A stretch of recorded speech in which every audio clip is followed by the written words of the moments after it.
Hello সুপ্রিয় দর্শক, চলে এলাম আবারও আপনাদের মাঝে আমাদের নতুন মডিফাই অ্যাডাপ্টারগুলো নিয়ে। আমাদের এই অ্যাডাপ্টারগুলো দিয়ে আপনারা কি কাজ করতে পারবেন, ঠিক আছে, এটার কথা বলবো। যারা ব্যাটারির চার্জার বানান, মোটর সাইকেলের যে ছোটো ব্যাটারিগুলো 9 এম্পিয়ার 18 এম্পিয়ার যে ব্যাটারিগুলো চার্জ করেন, তাদের জন্য কিন্তু 3000 মিলি একটা অ্যাডাপ্টারের প্রয়োজন হয়। আমরা 3000 মিলিকে বাদ দিয়ে 4000 মিলি একটা অ্যাডাপ্টার তৈরি করছি। এটা হচ্ছে 4 এম্পিয়ারের একটা অ্যাডাপ্টার। এবং যারা এইরকম এক রিলে অটো কাট সার্কিট দিয়ে চার্জার বানান কিন্তু আউটপুট অটো করতে পারেন না, আউটপুট হচ্ছে ডিসি আউটপুট, যারা একটা লাইট 2-3টা ফ্যান বানান, এটা অটো সিস্টেম করতে পারেন না ট্রান্সফরমার কারণে।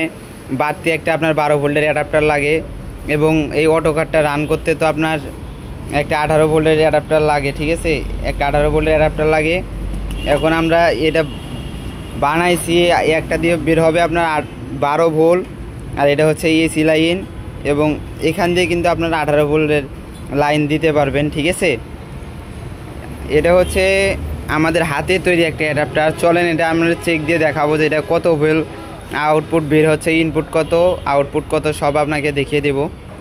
যারা এরকম ছোট ছোট ব্যাটারিগুলো চার্জ করতে চান কিন্তু অ্যাডাপ্টারের জন্য চার্জারগুলো বানাতে পারেন না, ঠিক আছে, তাই কিন্তু আমাদের কাছ থেকে কিন্তু এই অ্যাডাপ্টারগুলো খুব অল্প রেটে কিনে আপনারা বাসায় বসে চার্জার তৈরি করতে পারবেন। এবং এটা দিয়ে কিন্তু আপনার হাইস 18 থেকে 20 এম্পিয়ার ব্যাটারি চার্জ দিতে পারবেন আপনারা। আমি দেখাই দিতেছি যে এখান দিয়ে আমাদের 18 ভোল্ট এবং 12 ভোল্ট সঠিক বের হয় কিনা। ভিডিওটা না টেনে সম্পূর্ণ ভিডিওটা দেখবেন এবং আমার চ্যানেলে নতুন হয়ে থাকলে চ্যানেলটা সাবস্ক্রাইব করে মন থেকে একটা মন্তব্য করে যাবেন, সুন্দর মন্তব্য, ঠিক আছে।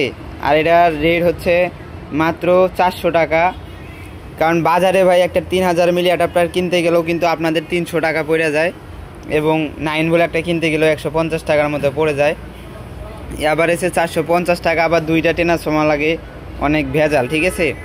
এর থেকে আমাদের কাছ থেকে আপনারা এগুলো নিতে পারবেন, এবং যদি পাইকারি রেট নেন আরও কম পাইবেন, পাইকারি রেট নিলে আরও কম পাইবেন। পাইকারি যেমন হচ্ছে 10 পিস 15 পিস করে নেবেন, দোকানে কাজ করবেন বা আপনারা চার্জার বানায় বিক্রি করবেন, তাও করতে পারবেন।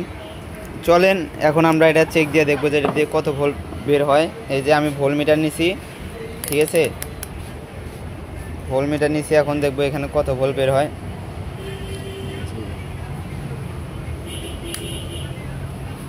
এই যে দেখতে পাচ্ছেন প্রথমে আমরা লাগাইছি 18 ভোল্টে, ঠিক আছে।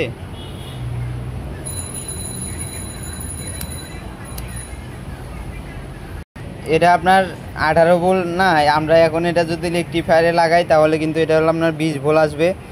চলেন আমরা এখন 12 ভোল্টের লাইন দিয়ে দেখব। এই দুই সাইডেরটা ধরো, এই দেখেন এখানে কিন্তু আমাদের 13 ভোল্ট চলে এসেছে, ঠিক আছে। এই যে এখানে 13 ভোল্ট চলে এসেছে, এবং এটা হচ্ছে 12 ভোল্টের 3টা লুপ বের করা হয়েছে। মাঝখানে আছে 26, মাঝখানেটা ধরো, হ্যাঁ, দুইটা সাদাতে আছে 26 ভোল্ট, ঠিক আছে। আর মাঝখানে ধরো, হ্যাঁ, এই মাঝখানে আছে আপনার 13 ভোল্ট, আর এই দুটো হচ্ছে 18 ভোল্ট, এই দুটো 18 ভোল্ট, ঠিক আছে। এবং এই যে এখানে যে দেখতে পাচ্ছেন এই যে দুইটা তার, ঠিক আছে, এটা 18 ভোল্ট বের হয়েছে। চলেন আমি এখন মিটার দিয়ে আপনাদেরকে দেখিয়ে দিব যে এটা দিয়ে 18 ভোল্ট সঠিক আসে কি না। এই যে দেখেন আমাদের এখানে কিন্তু 19 ভোল্ট শো করছে, ঠিক আছে, কারণ 18 ভোল্ট দিয়ে কিন্তু 18 ভোল্টের কাজ হয় না, 1 ভোল্ট বেশি লাগে, 1 ভোল্ট বেশি হইলে ভালো হয়, এম্পিয়ারটা তেমন ভালো পায়। 18 ভোল্ট। চলেন আমি এখন সিরিজ লাইনে বাড়ি দিয়ে দেখাবো যে এটার এম্পিয়ারটা কীরকম পায়। হ্যাঁ, সিরিজ লাইনে বাড়ি দাও। এই যে দেখেন সিরিজ লাইনে বাড়ি দিচ্ছে, অনেক সুন্দর কিন্তু এম্পিয়ার, এই যে, ঠিক আছে।